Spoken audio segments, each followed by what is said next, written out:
Assalamualaikum warahmatullahi wabarakatuh. Selamat datang kembali di Amus Channel. Kali ini kita akan melanjutkan pembelajaran kita masih di mapel Akidah Akhlak kelas 7, yaitu tentang Asmaul Husna. Kita akan lanjutkan 5 Asmaul Husna selanjutnya, yaitu Al-Fattah, Al-Adl, Al-Hayyu, Al-Qayyum, dan Al-Latif.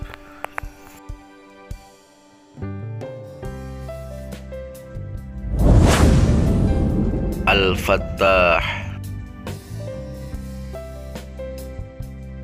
Yang keenam adalah Al-Fattah, yang artinya Maha Membuka atau Memenangkan. Allah Subhanahu wa Ta'ala adalah Maha Membuka pintu rahmat kepada semua makhluknya. Dia jugalah Sang Pembuka dan pemberi jalan keluar terhadap masalah-masalah kehidupan makhluknya.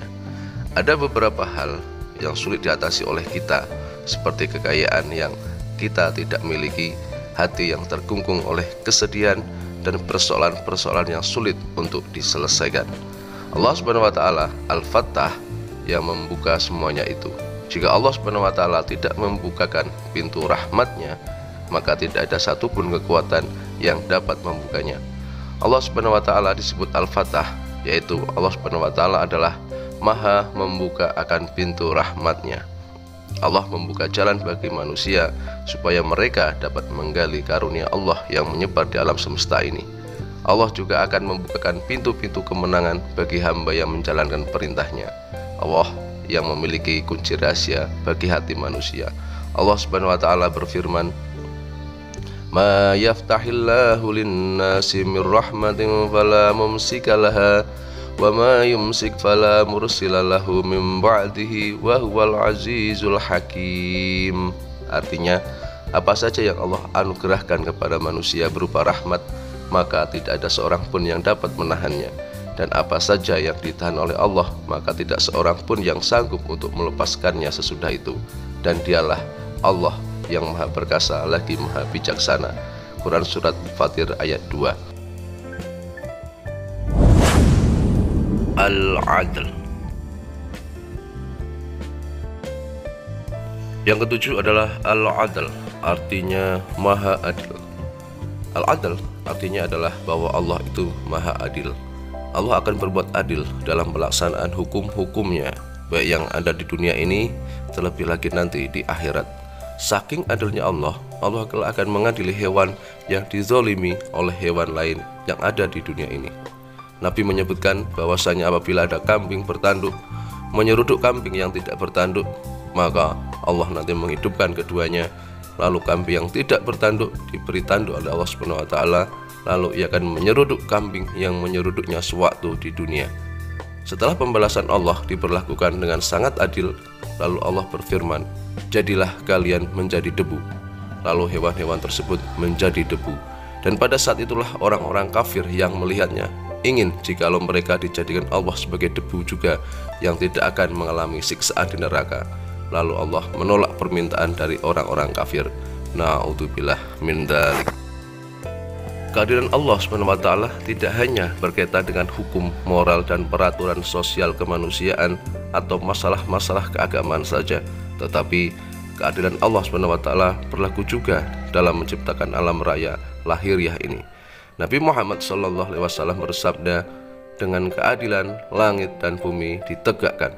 Artinya, tanpa keadilan, ekosistem alam semesta ini tidak akan tegak atau malah memberi atau tidak memberi sama sekali. Jadi, alam raya ini ada karena keadilan dan sistem yang berlaku di dalamnya, juga dengan adil atau seimbang. Firman Allah, "Innallaha la yadlimu mithqala dzarrah wa in taku hasanatan yudha'ifha wa yu'ti min ladunhu ajran 'azima." Artinya, sesungguhnya Allah tidak menganiaya seorang walaupun sebesar zarrah, dan jika ada kebajikan sebesar zarrah, niscaya Allah akan melipat gandakannya dan memberikan dari sisinya pahala yang besar. Surat An-Nisa ayat 40. Al-Hayyu. Yang kedelapan adalah Al-Hayyu, yang artinya Maha Hidup. Al-Hayyu artinya Maha Hidup. Hidup Allah SWT tidak sama dengan makhluk-makhluknya. Kalau segala makhluk hidup yang dia ciptakannya ini ternyata memerlukan antara satu dengan yang lainnya, maka hal itu pasti tidak akan terjadi pada zat Allah Al-Hayyu. Allah Subhanahu wa taala berfirman, "Wallahu anzala minas samaa'i ma'an fa ahya bihil arda ba'da mautiha. Inna fi dzalika laayatan liqaumin yasma'un." Artinya, dan Allah menurunkan dari langit air hujan, dan dengan air itu dihidupkannya bumi sesudah matinya. Sesungguhnya pada yang demikian itu benar-benar terdapat tanda-tanda kebesaran Tuhan bagi orang-orang yang mendengarkan pelajaran. Quran Surat An-Nahl ayat 65. Al-Qayyum. Kemudian yang kesembilan adalah Al-Qayyum, yang artinya maha berdiri sendiri. Al-Qayyum mempunyai makna maha berdiri mengurusi makhluk. Al-Qayyum adalah salah satu dari Asmaul Husna. Al-Qayyum artinya maha cermat berdiri dalam mengurusi hamba-hambanya. Allah berfirman dalam ayat Kursi Surat Al-Baqarah ayat 255 bahwa Allah tak tersentuh oleh rasa kantuk sedikit pun, tidak juga tersentuh oleh tidur. Hal ini disebabkan karena Allah lah yang maha suci dari sifat-sifat kekurangan yang hanya dialami oleh makhluknya.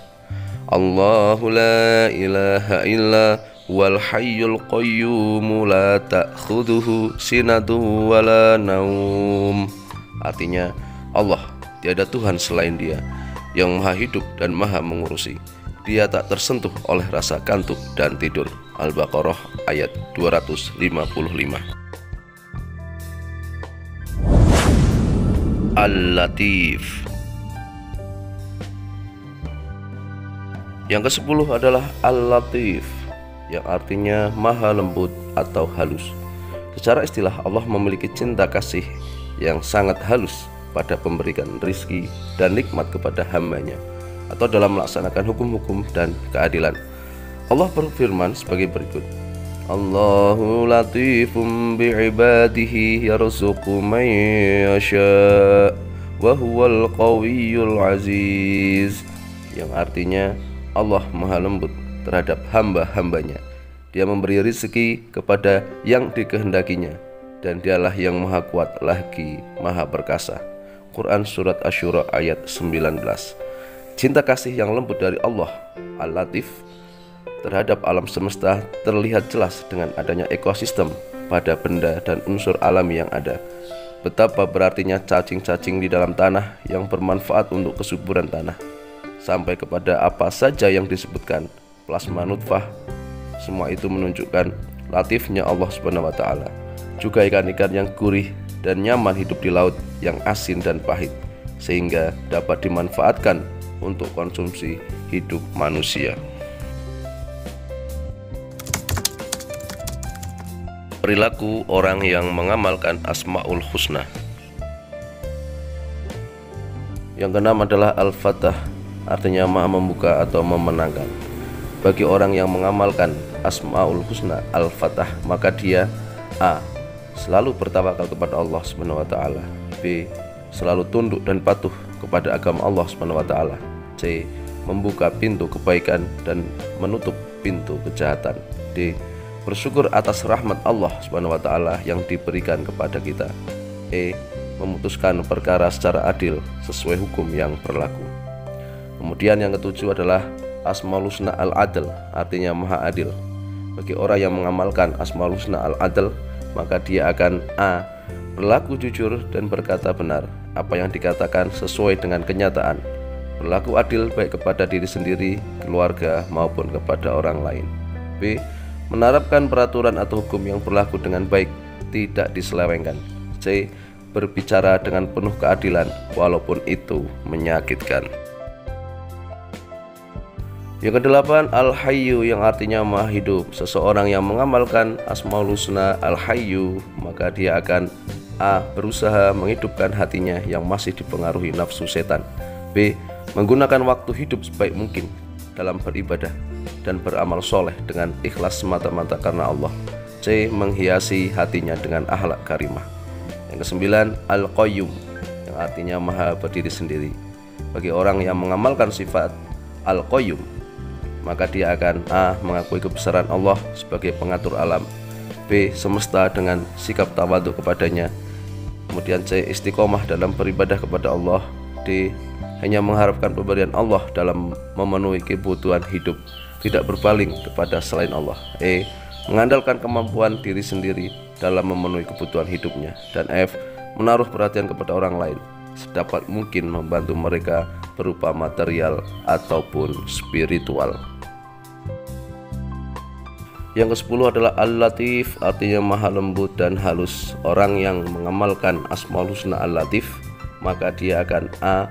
memiliki hati yang sensitif dan lembut terhadap sesama orang Islam, B. memiliki kepekaan sosial yang mampu menyentuh hati sesama orang Islam, C.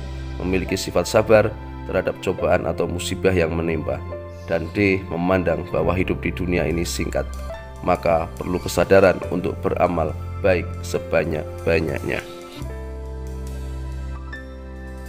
Demikian pembahasan kita tentang Asmaul Husna. Jangan lupa subscribe di channel ini. Sekian, semoga bermanfaat. Assalamualaikum warahmatullahi wabarakatuh.